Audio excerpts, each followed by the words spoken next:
नमस्कार, मैं वंशिता शर्मा। अपनी माटी के इस नए एपिसोड में सभी दर्शकों का स्वागत है। इस बार हम धान और मक्की को बारिश से हुए नुकसान की रिपोर्ट आपके सामने रखेंगे। इसके अलावा ट्रेनिंग प्रोग्राम पर भी विमर्श करेंगे। हम पोल्ट्री के नए प्रोजेक्ट पर भी बात करेंगे। तो आइए करते हैं कार्यक्रम की शुरुआत। बिगड़ैल मौसम हिमाचल के किसानों को खूब सता रहा है। इस बार बारिश और तूफान ने गन्ने को खूब नुकसान पहुंचाया है। हमीरपुर और ऊना जिलों में बारिश से गन्ने की फसल को खूब नुकसान पहुंचा है। इससे किसानों में मायूसी का आलम है। हमीरपुर की ग्राम पंचायत ब्राहलड़ी के टिक्कर गांव में बारिश व तूफान ने गन्ने की फसल पर कहर बरपाया है। खेतों को देखकर किसानों की टेंशन लगातार बढ़ती जा रही है। मौसम साफ होने के बाद टिक्कर गांव के किसान खेतों में बिछी गन्ने की फसल को हाथों से खड़ी करते हुए नजर आए। गौर रहे कि पारंपरिक प्रथा को जिंदा रखते हुए टिक्कर गांव के किसान आज भी गन्ने की खेती का शुद्ध शक्कर लोगों को उपलब्ध करवाते हैं, लेकिन बारिश की मार ने इन्हें चिंता में डाल दिया है। किसानों का दावा है कि हर सीजन इस गाँव से 100 क्विंटल शक्कर निकलती है। यही हाल ऊना जिला के भी कई गाँव में पेश आया है। गन्ना खराब हो गया है। किसानों ने सरकार से मांग की है कि उन्हें नुकसान का मुआवजा प्रदान कर उन्हें राहत दी जाए। बेमौसम बारिश ने गन्ने की फसल की बहुत बर्बादी कर दी। इससे किसान को बहुत नुकसान हो रहा है।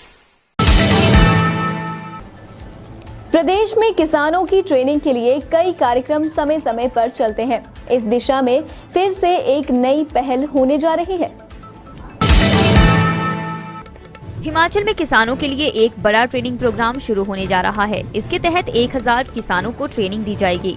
इसमें कृषि विश्वविद्यालय के एक्सटेंशन केंद्र व कृषि विज्ञान केंद्र प्रशिक्षण देंगे। प्रदेश कृषि विश्वविद्यालय व सतलुज जल विद्युत निगम लिमिटेड फाउंडेशन ने इसके लिए एक समझौता ज्ञापन पर हस्ताक्षर किए हैं।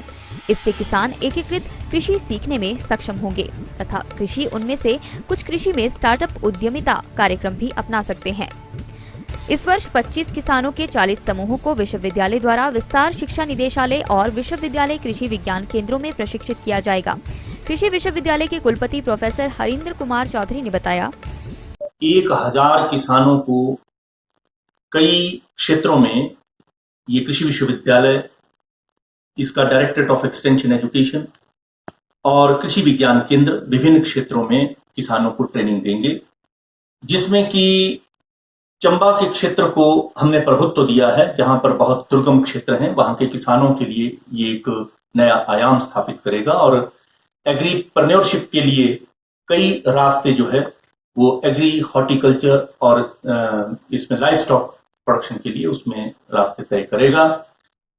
इससे पहले भी हम SJVN के साथ 2016 से ये ऐसे समझौते करते रहे हैं और 3000 किसानों को इस तरह से प्रशिक्षण दिया। इसके लिए हम SJVN का बहुत कृषि विश्वविद्यालय की तरफ से धन्यवाद करते हैं कि वो हमारे साथ इस दिशा में नए सहयोग करके नए आयाम जो है वो स्थापित कर रहे हैं।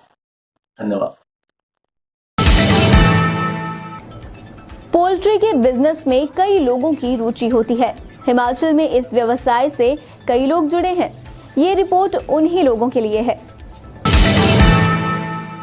प्रदेश में पोल्ट्री फार्मों को उच्च विधि से चलाने के लिए केंद्र सरकार जिला ऊना में बड़े स्तर का सेंट्रल प्रोजेक्ट लगा रही है। इसके बाद प्रदेश को चूजों और अंडों के आयात के लिए दूसरे राज्यों पर निर्भर नहीं होना पड़ेगा। अब केंद्र सरकार सेंट्रल पोल्ट्री डेवलपमेंट ऑर्गेनाइजेशन का निर्माण प्रदेश में करने जा रही है, जिसके बाद हिमाचल के जिला ऊना में ही चिक्स व अंडे तैयार होंगे। इससे पहले हिमाचल को चूजों व अंडों के लिए चंडीगढ़ सहित अन्य राज्यों पर निर्भर होना पड़ता था।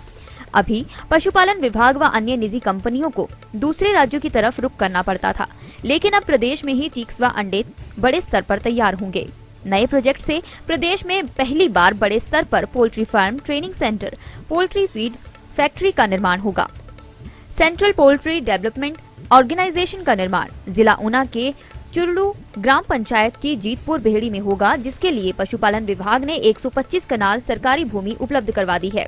पशुपालन विभाग ने ऊना स्थित उप निदेशक डॉक्टर JS सेन ने बताया कि यह प्रदेश में पोल्ट्री फार्म को लेकर सबसे बड़ा प्रोजेक्ट होगा।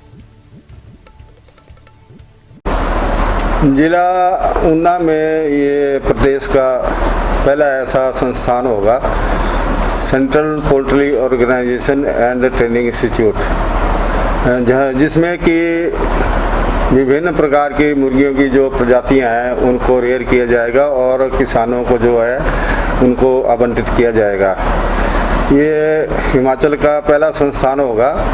ये अभी साल 1.5 साल से इसका जो प्रोसेस चालू था, तो इस संस्थान के नाम पे 125 कनाल के करीब भूमि गांव जीतपुर बेड़ी चुरलू के पास स्थित है, विभाग के नाम हो चुकी है और जल्द ही इस ऑर्गेनाइजेशन के स्थानांतरित होने के आसार हैं।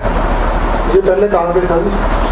ये पहले चंडीगढ़ में स्थित था, जहाँ से जो हिमाचल प्रदेश सरकार जो है वहाँ से अंडे प्रोक्योर करती थी, जिनको अपनी हिमाचल की हैचरीज में हैच करके फिर लोगों को जो आवंटित किया जाता था। तो ये सुविधा अब हमारे प्रदेश में स्वयं ही शुरू की जा रही है। जल्द ही इसको शुरू करने के प्रयास जो है मंत्री महोदय के प्रयासों से केंद्रीय सरकार से भी मंत्री जी की बात हो चुकी है, तो जल्द ही इसको स्थानांतरित किया जाएगा। किसान को एक मुसीबत से छुटकारा मिलता नहीं कि दूसरी सिर पे आ जाती है। कुछ ऐसा ही इस धान सीजन में किसानों के साथ हो रहा है। अभी कुछ दिन तक कांगड़ा, मंडी व अन्य जिलों के मैदानी इलाकों में किसान धान की फसल को बेच नहीं पा रहे थे। इसी बीच अब पहाड़ी इलाकों के धान उगाने वाले किसानों पर आफत आ गई है। ऐन मौके पर हुई बारिश ने खेतों में तैयार धान को सुला दिया है। काफी सारा धान खेतों में ही झड़ गया है। सैकड़ों किसानों में मायूसी का आलम है। दरअसल मैदानों में पहले धान पक जाते थे, जबकि पहाड़ी इलाकों में इन दिनों कटाई शुरू होती थी। कई मैदानी इलाकों में भी लेट वैरायटी इन्हीं दिनों काटी जाती है। ऐसे में किसानों के लिए वज्रपात से कम नहीं है।